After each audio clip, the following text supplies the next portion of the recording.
choose to go to the moon in this decade and do the other things, not because they are easy, but because they are hard. Because that goal will serve to organize and measure the best of our energies and skills. Because that challenge is one that we're willing to accept, one we are unwilling to postpone, and one we intend to win.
Welcome to the report from Iron Mountain. This report is something you would never believe unless you read it. But you also have to understand the mindset of the government that requested it. And that is one of the most important features of this video. The objective was to determine accurately and realistically the nature of the problems that would confront the United States if and when a condition of permanent peace should arrive. This is one of the key elements of the report, because we are to go under the Antichrist system, an era of supposed peace. And this is what this whole program was about. If and when a condition of permanent peace should arise, that means that peace in reality equals world socialism, as we will find out as we journey through this report.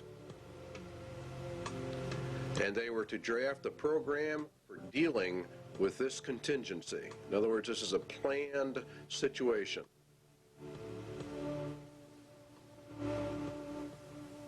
The program equals the agenda, and how do we control the people of America if we move to an era of peace? And not only just America, but the whole world at large.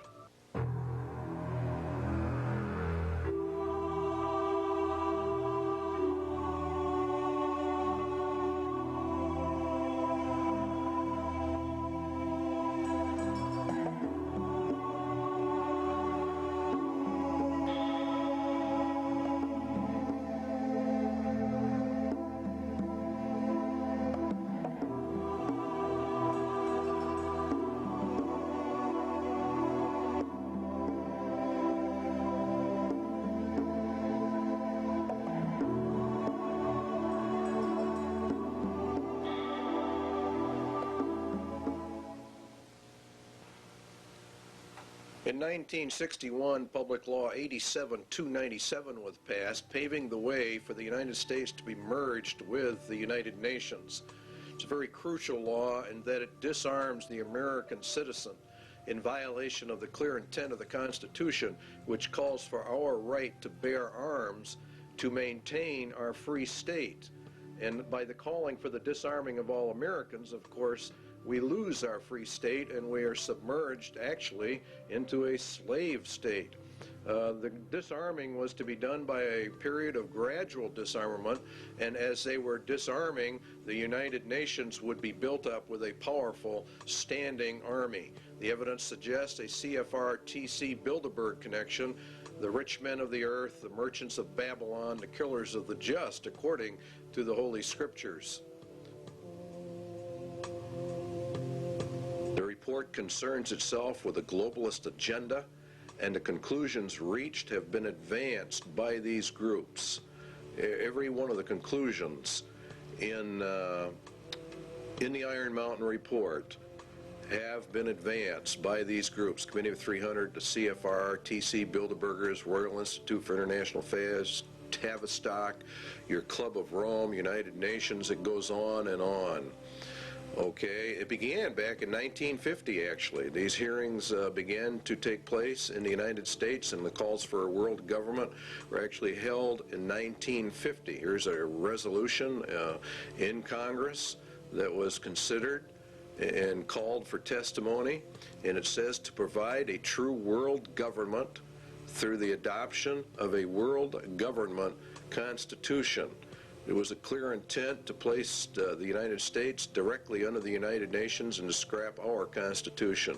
Universal peace is a prerequisite for the pursuit of that goal, and from the competitive anarchy of nation states, therefore the age of nations must end, and the era of humanity must begin.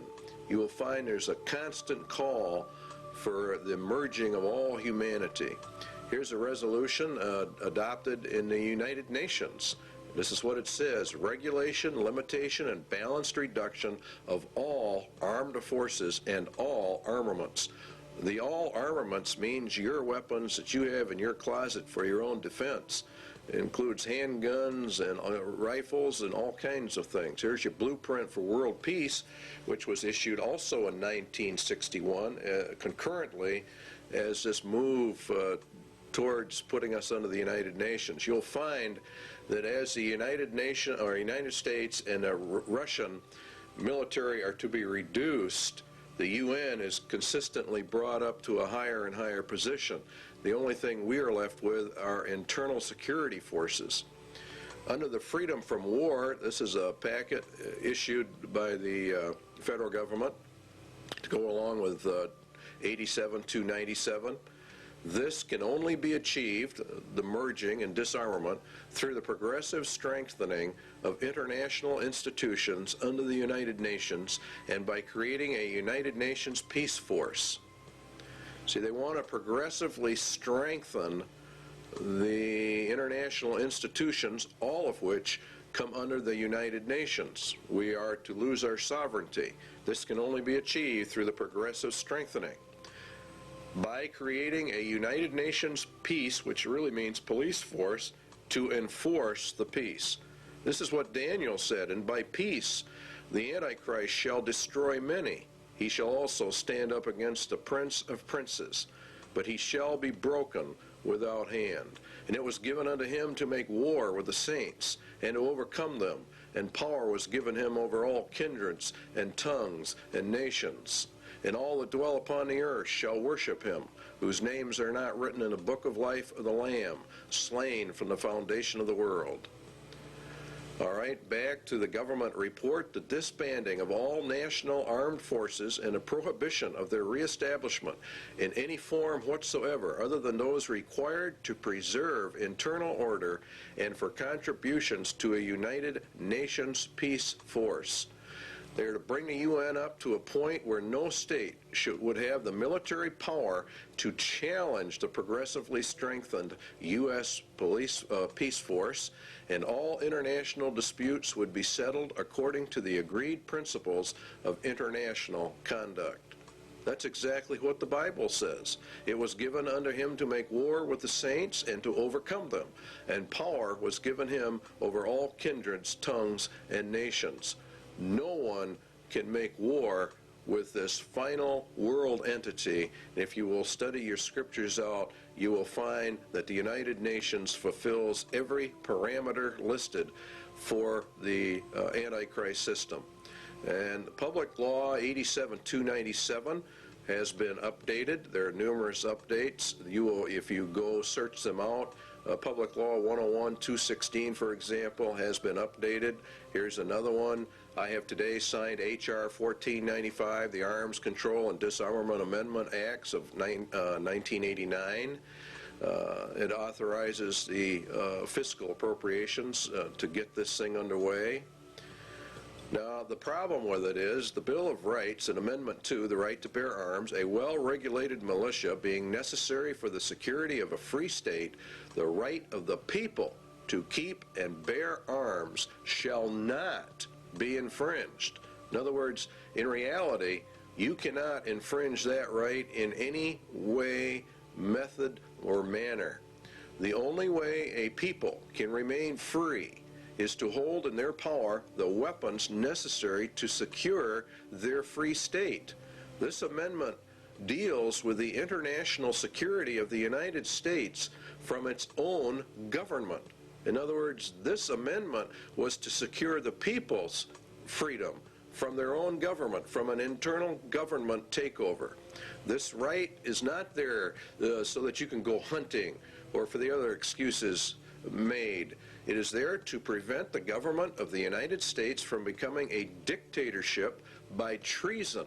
In other words, by betrayal of the Constitution of the United States. Now, in order to merge the United States into the United Nations requires a total betrayal of the Constitution, which guarantees you a free state through the right to bear arms. You see the connection? The United Nations, the communist, illuminist, Masonic world dictatorship. And there are no freedoms, hence they have to get the guns to eliminate the free state nation guarantee in our Constitution. The Iron Mountain report, then, is a report in reality on how to circumvent the Constitution of the United States. And in reality, it's a document of treason, of how the rich men of the earth are actually going to divert the attentions of the people away so that they can get this done. The guidelines given by the government for the Iron Mountain report: 1, military-style objectivity; 2, avoidance of any value assumptions; and 3, the inclusion of all relevant data. And this is a very important part of this report, is the avoidance of all value assumptions. This is what makes it so absolutely cold and inhuman. It is to be amoral. It is as a computer is amoral. It deals in factual data. There is not any mercy. There's not any compassion. It doesn't deal in right or wrong, or what is good or evil. It is a report on the handling of men, women, children, and babies on the basis of herd or animal management without regard to any moral considerations whatsoever. It reduces people to objects. It reduces all humans to non-entities with no rights of self-determination, with no rights granted by the Creator, and with absolutely no rights under a Constitution. The Constitution has been effectively canceled by Iron Mountain. Now again, you'll find these resolutions coming up in Congress all the time that want to strengthen the United Nations, to establish an international criminal court, SJ 32. These are bills before the Congress and the Senate. The implementation of Agenda 21 and other Earth Summit agreements, which is all United Nations. Reagan called for the World Army. Clinton has approved a UN Army. You're seeing it on TV all the time.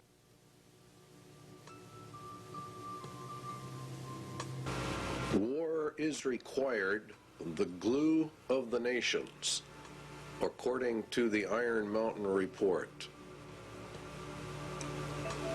Is war the scourge of the nations? It is said that war is merely an extension of diplomacy by other means. It is also said that war is necessary waste. But what is war? And why do peoples of the earth continuously fight and die? Why do millions of human families have a member or members that they have lost to this thing called war? What is the reality behind war? Does man have to fight wars, or can he develop a system of peace? And would the development of peace be worse than war itself? The Bible gives us some answers. The rest can be supplied by simple logic and deduction. James tells us that from whence come wars and fightings among you? Come they not hence, even of your lusts, that war in your members? Ye lust and have not, ye kill and desire to have, and ye cannot obtain. Ye fight and war, yet ye have not, because you ask not. Ye ask and receive not, because ye ask amiss, that ye may consume it upon your lusts. The root of war, then, is lust, and lust is want, and want is greed, and the root of greed is a self-centered heart, an unregenerated human heart. This is the key we need to explain war, and the Bible gives us many clues to why warfare is, and that in reality it can never be stopped. The root of the problem lies with the human heart, and the Bible says that the human heart is so desperately wicked that none can know it. Jeremiah says, the heart is deceitful above all things, who can know it? Paul says in Romans, the carnal mind is enmity against God, for it is not subject to the laws of God, neither indeed can be. Jesus was very emphatic that out of the heart of man poured forth all kinds of evil. The problem with mankind is then his evil heart. Evil because it is self-centered, and evil because it does not contain true love. The love within that it does have is hurtful or harmful, manipulative, self-centered, and filled with its own desires, according to the Lord. obtain other clues as well from the scriptures as to the true reasons for war, and particularly in our day and age. James says, "Go to now, ye rich men, weep and howl for the miseries that shall come upon you. Your riches are corrupted, and your garments are moth-eaten. Your gold and your silver is cankered. The rust of them shall be a witness against you, and shall eat your flesh as it were fire.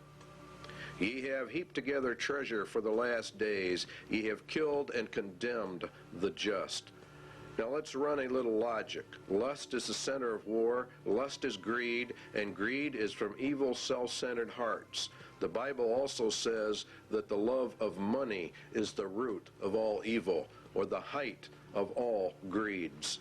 Lust then is greed, and the ultimate greed is an insane love of money, which brings with it power, which brings with it control over mankind. Thus the rich men of the earth are indeed in total control over money, and they have developed a system of economic controls well laid out in the scriptures. If the rich men of the earth gain control over the planet via their Babylonian economic system, then they are the ones who are only powerful enough and rich enough to wage war, and they are the only ones who can develop the war machines that you are looking at on your television screen. They are the ones who can develop the weapons necessary for modern warfare. Iron Mountain agrees. The very title confirms the Bible. The title says that it is a report on the desirability and feasibility for peace. It was ordered by the rich men of the earth. Therefore, they themselves must be the ones waging the wars, and now they have elected not to wage wars, but have elected to do something else, because warfare is drawing to a close. It will have soon served its purpose. In other words, it is a deliberate effort to bring in another system, for the first system of war has almost accomplished the goals originally intended. Albert Pike was purported to have written a letter in which he outlines 3 world wars. Each had a specific purpose, and each had a goal. The last war, World War III, was to be fought to bring in an era of peace under Lucifer. It was to be fought predominantly between the United States and the Soviet Union, and it would come in an era of seeming peace when it seemed like everything was fine, everything was great. The Bible says that the Antichrist is a man of peace. He rides a white horse and has no war machine. There are no arrows in his bow. He is to usher in a period of peace after great wars. Iron Mountain is about this era of peace. Iron Mountain is a report to aid Antichrist in his rise to power. It is in reality a report from hell.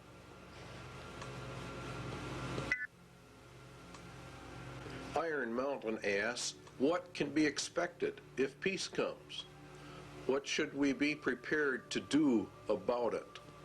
What, for instance, are the real functions of war in modern societies? These are very important questions. The Soviet Union says a peaceful exploration of outer space is the constructive alternative to the plans aimed at spreading the arms race. In other words, we are always going to find that the opposite of war is peace, which of course it is in reality. But what Iron Mountain is getting at is, what are the real functions of warfare, the invisible functions of warfare? What role do they play in the overall structure of human society? For example, the Soviet Union has been on a war footing for years and years. We have, to a lesser extent, in America, been on a war footing. It's been predominantly a Cold War for many, many years, but nonetheless, it has been, and as far as the economics of it are concerned, it has been a war era. It's been an age of war. And what this report is asking about is, what about peace? It is surely no exaggeration to say that conditions of world peace would lead to changes in the social structure of the nations. These changes would be of unparalleled and revolutionary magnitude. As we would transition then from an era of war into peace, what would be the problems? It is an incorrect assumption that war as an institution is subordinate to the social system it is believed to serve. What they're saying here is that nations wage war for reasons other than what they state.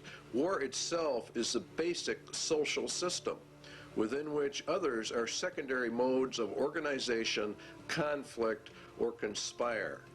In other words, war itself is the basic social system of mankind. And if we go to peace, we're going to have problems unless we understand that. It is the system which has governed most human societies on record today. Well, this is, of course, very true in our day and age. We have seen nothing but war, starting predominantly with World War I and coming forward. The Soviet Union has had tremendous expenditures in their military, and the United States has likewise. It's been, in reality, an arms race. We're going to find out there is a reason for it. The capacity of a nation to make war is the greatest social power it can exercise. War making, active or contemplated, is a matter of life and death, says Iron Mountain.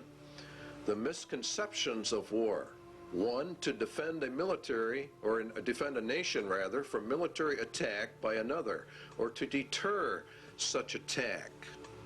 To defend the national interest, economic, political, or ideological. To maintain or increase a nation's military power for its own sake. Now you see, these are the visible or more obvious reasons why a person would say, well, that's why we have war. But what they're saying is there are more less obvious, very invisible, and this is the heart of the entire Iron Mountain report. Its conclusion was that war is absolutely necessary. It's an absolute requirement for human societies and nations to come together. It is in reality, they claim, the glue of the nations. The Soviet military machine, or its war-making capacity, is the actual glue that has held the Soviet Union and the communist empire together. If they were to move into an era of peace, what would happen? All right, Iron Mountain says it is these invisible or implied functions that are the dominant forces in our society. So what we have to find out then is what are the true functions of war in a society.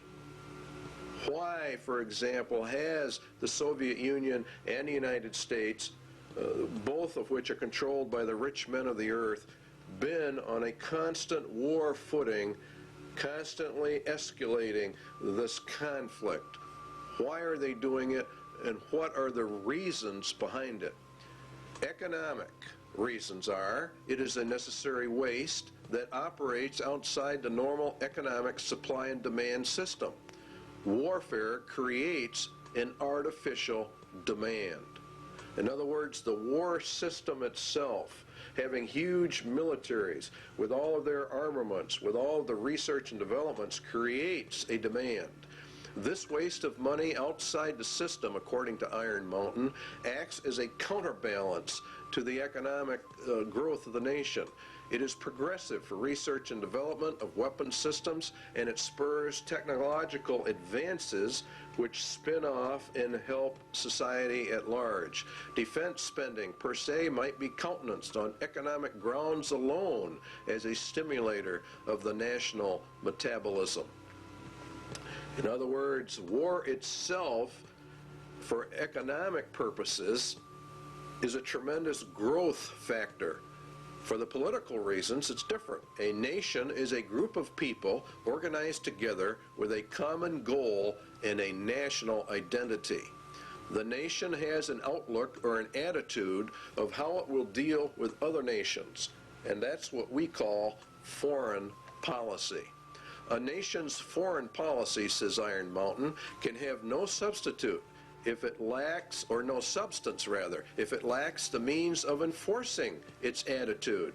In other words, if the nation is not strong enough, it doesn't matter what their attitude towards somebody else is. War is itself the defining element of any nation's existence vis-a-vis any other nation. War, then, equals nations because it is the glue of nations and what causes them to come together, and peace would mean the dissolving of the nations. The elimination of war implies the elimination of national sovereignty and the traditional nation state. Please understand the importance of that remark in Iron Mountain. It is the elimination of war that brings us to world government. The war system not only has been essential to the existence of nations as independent political entities, but has been equally indispensable to their stable internal development. Without it, the war system, no government has ever been able to obtain its legitimacy, or in other words, we could say its right to rule its society. War is the basis of that claim to rule, and it is therefore the glue that holds a nation together, according to Iron Mountain. The possibility of war provides a sense of external necessity without which no government can remain in power. The organization of a society for the possibility of war is its principal political stabilizer. All right? In other words, for the Soviet Union, they said that the American people were the enemy. And that gave them the glue which held the Soviet Empire together, which rallied the people to make such sacrifices so that we could build up this huge war machine. The basic authority of the modern state over its people resides in its war powers. Now that's another very important statement. Therefore, a substitute for the war system must be found in order to control the people and provide stability and legitimacy of government if we go into an era of peace.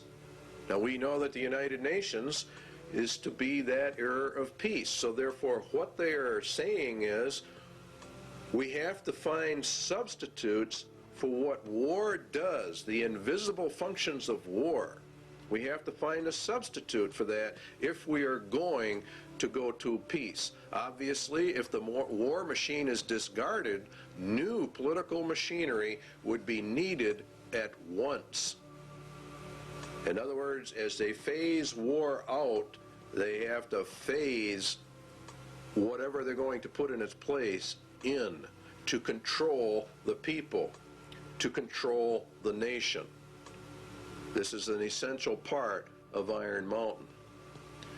Until the substitute for war, is developed, the continuance of the war system must be assured to maintain the stability of its internal organization of power.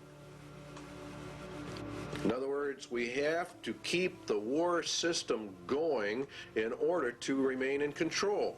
Keep war until all substitutes are in place and running so we don't lose our rulership. In other words, those that are in power are going to remain in power. They've got to figure out a way to do that. So they're going to de-escalate the war system as they bring in a peace system. And the peace system is going to radically alter our societies. What substitutes for war are there? Well, it has to be a universal threat of equal magnitude as that of World War. The immediate loss of life and the immediate thought that blood is going to be shed. It has to be credible, and it must be accepted by the vast majority of the population of any given nation, or in reality, the whole world, if they're going to bring in global peace. Credibility, in fact, says Iron Mountain, lies at the heart of the problem of developing a political substitute for war. We must emphasize that one must be found of credible quality and magnitude if a transition to peace is to ever come about without social disintegration. In other words, really what they're saying is a nation would self-destruct without an external threat of some type. It is more probable in our judgment that such a threat will have to be invented rather than developed from some unknown conditions. That means exactly what it says. They're going to invent a system to accomplish this.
An effective political substitute for war would require alternate enemies.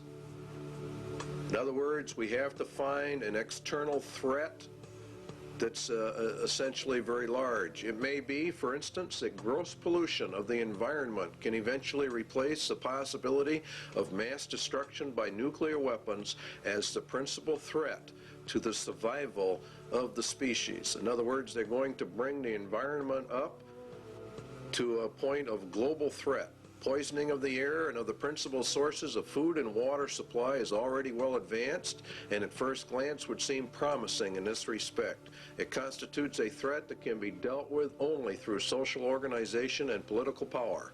But from present indications, it will be a generation to a generation and a half before environmental pollution will be sufficiently menacing on a global scale to offer a solution as a substitute for war. In other words, we replace the war threat with an environmental threat. Now you know why the environment is on the TVs and the media constantly. A generation is about 30 years, so it'd be about 1991 that this would be brought up to a global scale. It is true that the rate of pollution could be increased selectively for this purpose. In other words, what they're going, you could selectively find areas where you could deliberately increase the pollution to get this threat in motion a little quicker. It is true that the rate of pollution could be increased selectively. In fact, the mere modification of existing programs for the deterrence of pollution could speed up the process enough to make the threat credible much sooner. In other words, let's have the governments drag their feet on pollution controls or the enforcement of pollution controls. And around the world, that's exactly what we have seen, a matter of foot dragging on the areas. One would then perhaps get the concept that this was all deliberate. Allow pollution to deliberately get worse until it can be manipulated by the controlled media into a world crisis. A global crisis has to be developed. Al Gore, Vice President, very timely book. Perhaps coincidentally, he wrote the book called Earth in the Balance, Ecology and the Human Spirit. It's a modern version of Iron Mountain in the ecological field. And in reality, it's quite an interesting book. You should go out and buy a copy of it. The world government organizations are pushing this. Climate crisis, Emergency Earth Rescue Administration. The people of the earth have a new common enemy, which requires an emergency worldwide campaign. You see, and we have to abandon our armaments to join in a common cause for survival. What did Iron Mountain say? It had to be a threat to the survival of the species.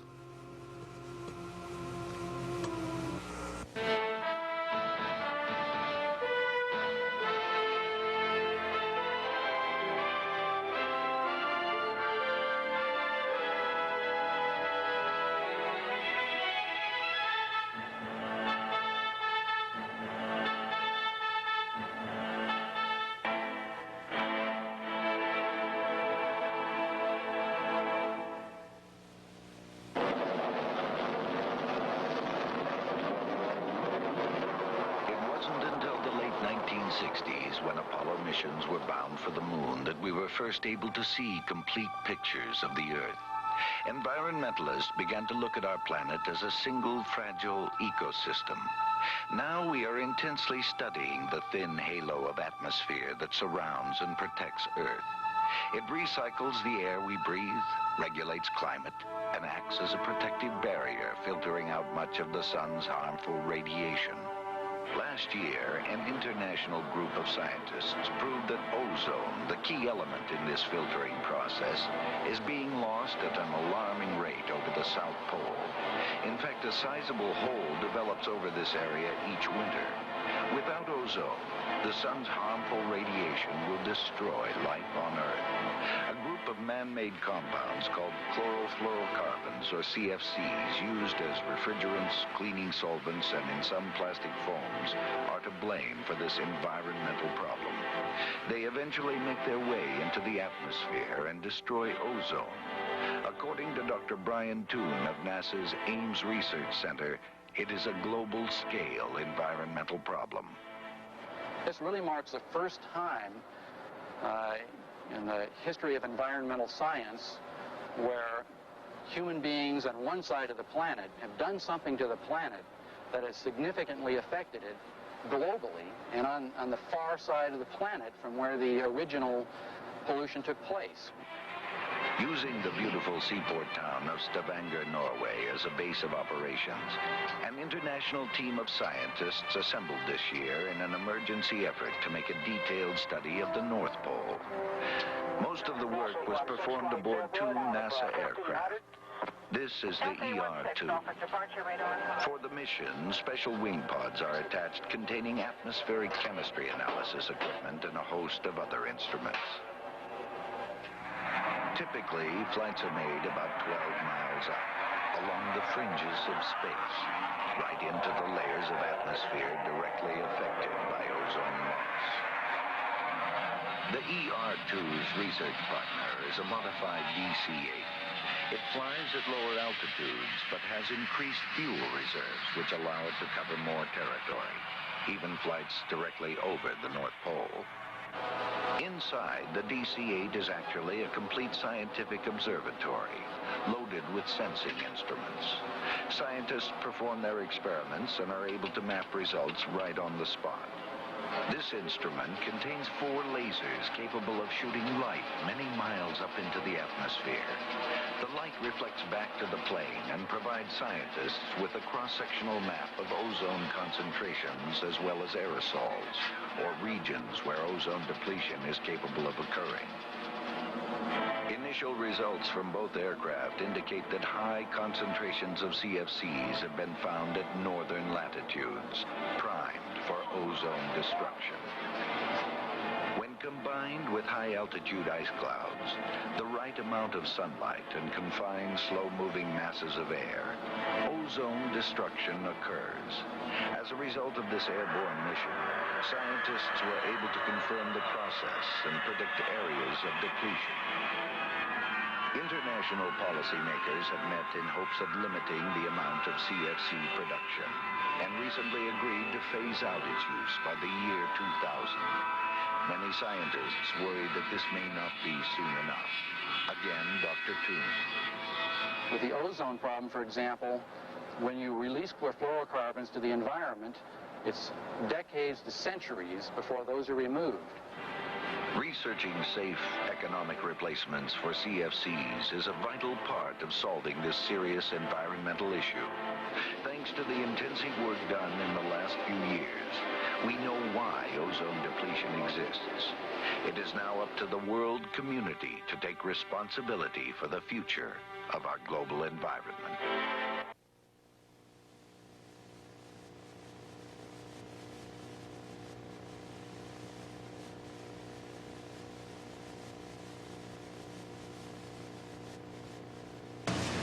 Landsat satellites continue to orbit the Earth 14 times a day. From their 570-mile-high vantage point, they return images like these taken over rich California farmlands. Telltale red images indicate vigorous vegetation growth. The state of California is using Landsat imagery to inventory and map its irrigated cropland. Ecology, the balance of nature, is important to all life. One of the tools we can use to monitor this balance of nature on Earth is the satellite. Satellites can be used to observe our planet from a high vantage point. A NASA film called Remote Possibilities tells the story. From far out in space, the Earth appears serene and beautiful, displaying no hint of our crowded planet's many problems.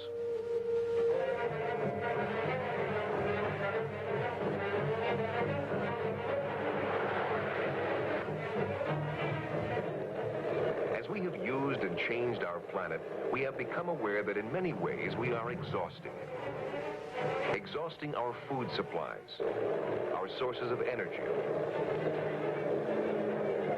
our natural lands, exhausting the potential of even the once seemingly limitless oceans. Management of Earth resources is at a critical stage. It has never been more important that we understand the environmental relationships of our planet.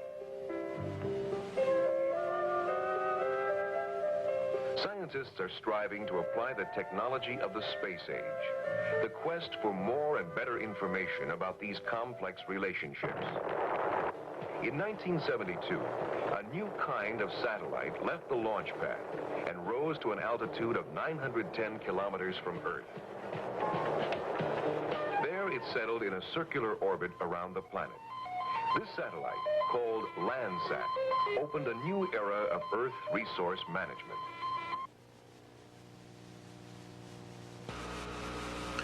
One substitute for war has then been found. The Iron Mountain agenda is being carried out.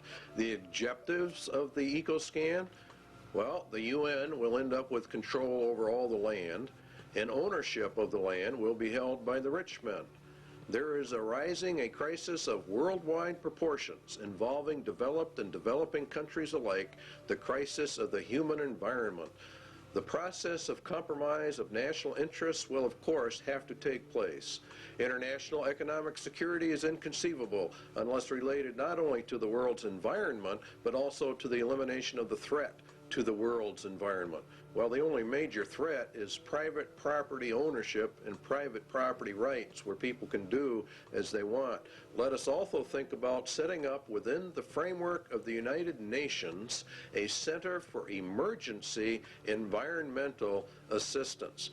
You can see how they're raising this thing up to an emergency status, an emergency level. And that's what Mikhail Gorbachev said in December 8, 1989 in a speech to the United Nations. The United Nations will be the controller of all the lands in the world through their various ecological, environmental organizations that they are in the process of setting up. In fact, the Rio Earth Summit was for that specific reason. Now, it's owned by the rich men. That's who owns the United Nations. That's who actually runs it. Eco foundations of the World Wildlife Fund, Heritage Trust, Nature Conservancy, etc. There's a lot of them, and you have many UN organizations.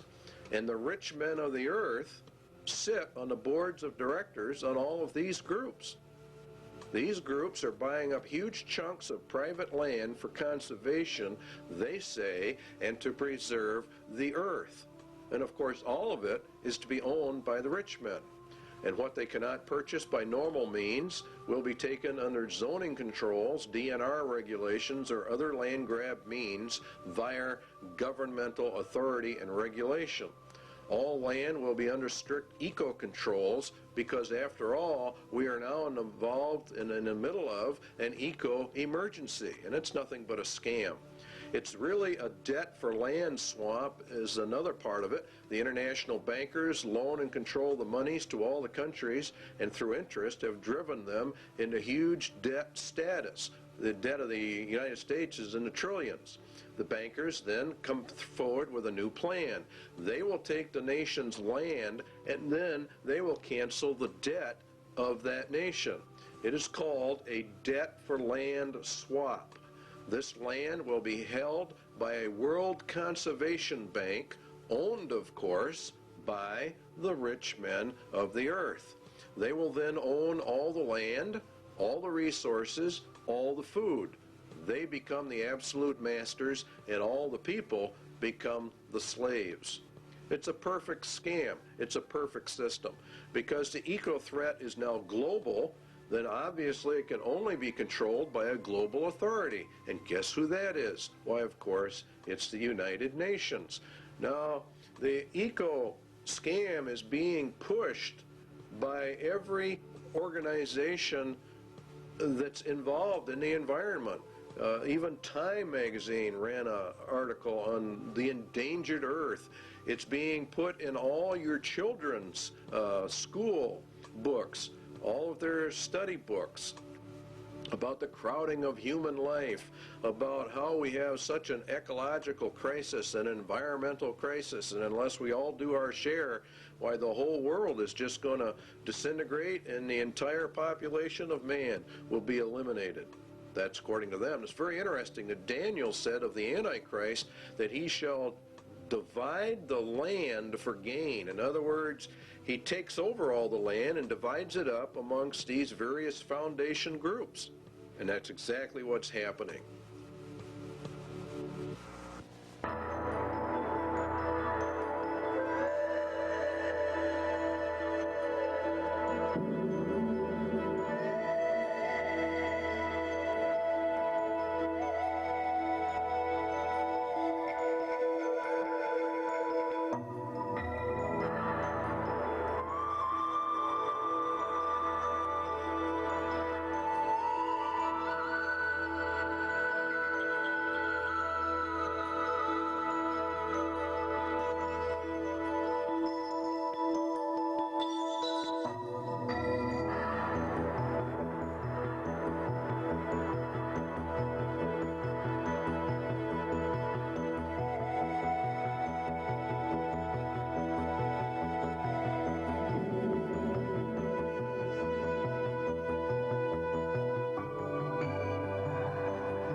has been hotly argued that such a menace would offer the last best hope for peace by uniting mankind against the danger of destruction by creatures from other planets or from outer space. Experiments have been proposed to test the credibility of an out-of-the-world invasion threat. It is possible that a few of the more difficult to explain flying saucer incidents are of this nature. The thrust of the second threat is to unite mankind against a common enemy. The escalation of the UFO mystery requires careful media control. The threat must also dovetail into the agenda for a one-world government. Everything that Iron Mountain proposes in all of their substitutes will lead into a one-world government. And that is the whole nature of it. There has been a tremendous amount of interest in UFO activity. Many, many books have been written about it. The average Christian, I believe, probably poo-poos the whole subject, but we believe here at CIA they're making a tragic mistake when they do that, because the Bible does mention some things that would tend to imply very strongly that UFOs are in fact real and will be a latter-day occurrence, just before the end and just before the return of Jesus Christ. As you can see, here's a book for Christians, UFO, End Time Delusion. It is part of the grand delusion that God is going to cast down upon man for the rejection of Jesus Christ in the end. There have been many books written about the government's cover-up of the UFO experience, and that the United States government knows exactly what is going on, and we would agree with that from the viewpoint of the scriptures, that the people of the world, the governments of the world, the highest levels of the powers that be, know exactly what's going on when it comes to the UFO mystery. They do because their mind is controlled by Satan, and he is the author of all of this. It's part of the grand delusion in the end. And there was war in heaven. Michael and his angels fought against the dragon, and the dragon fought and his angels, and prevailed not. Neither was their place found any more in heaven. And the great dragon was cast out, that old serpent called the devil and Satan, which deceived the whole world. He was cast out into the earth, and his angels were cast out with him. Now Satan was cast down to earth, and we were to observe it from here. It would appear as though he came down from heaven. For as the days of Noah were before the flood, they were eating and drinking, marrying and giving in marriage, until the day that Noah entered the ark. Now Jesus said, so shall it also be. And the days of Noah were quite a few. He lived 950 years before and after the flood. He was there when man began to multiply on the face of the earth, and daughters were born unto them. And the sons of God saw the daughters of men that they were fair. Now, the book of Enoch gives us some information about that. It happened after the sons of men had multiplied in those days, that the daughters were born to them, elegant and beautiful. And when the angels, the sons of heaven, came down, you see, they took wives, each choosing for himself, whom they began to approach and with whom they cohabitated, and teaching them sorcery and incantations. The whole situation is one where these were literal fallen angels that came down and mated with the daughters of men, and they produced a race of giants, according to the book of Enoch. And many ancient writings give this interpretation to the sons of God mystery of Genesis 6. And what is interesting is that they said they would return. Now the Spirit speaketh expressly that in the latter times some shall depart from the faith, giving heed to seducing spirits and the doctrines of demons. Now the word seducing comes from the word planos, which, if you do a word study, comes all the way back to where we get our word planet. Could it be that the interpretation is, in the latter times, some shall depart from the faith, giving heed to impostors from other planets? That would be the most literal translation, and that is also exactly what is happening. These impostors are actually demons pretending to be from outer space. It is part of the grand delusion.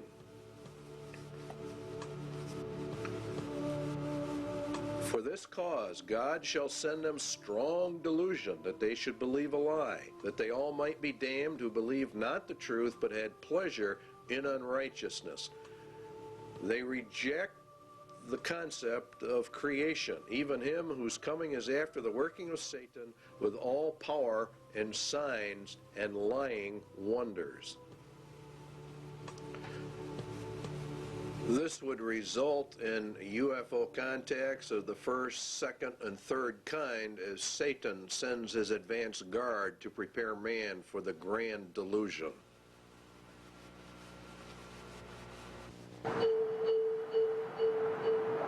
On the surface of an average planet, circling an ordinary yellow star, an advanced intelligence searches the skies for evidence of life.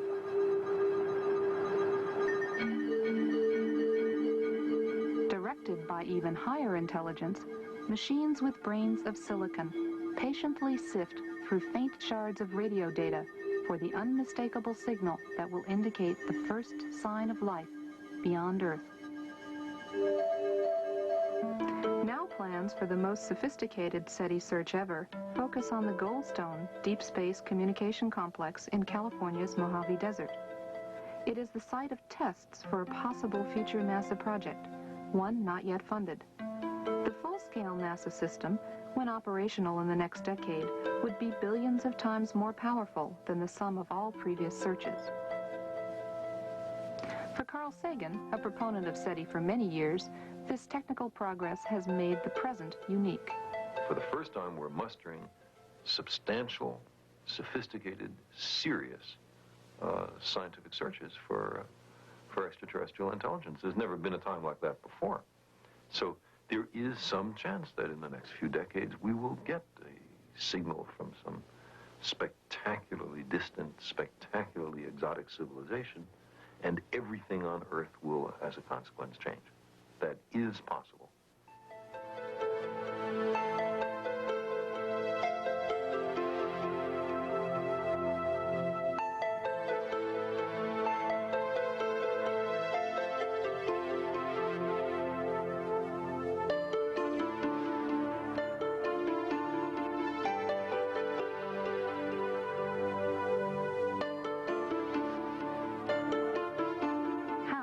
Why, when, and whether to search for life beyond Earth has been debated for centuries. Deciding what sort of signal to look for in the skies is no easy task. NASA's proposed search focuses on radio, a portion of the electromagnetic spectrum where nature produces the least interference for any intelligent signal. The plan is to use existing radio antennas and combine them with advanced computer hardware and software specifically designed for the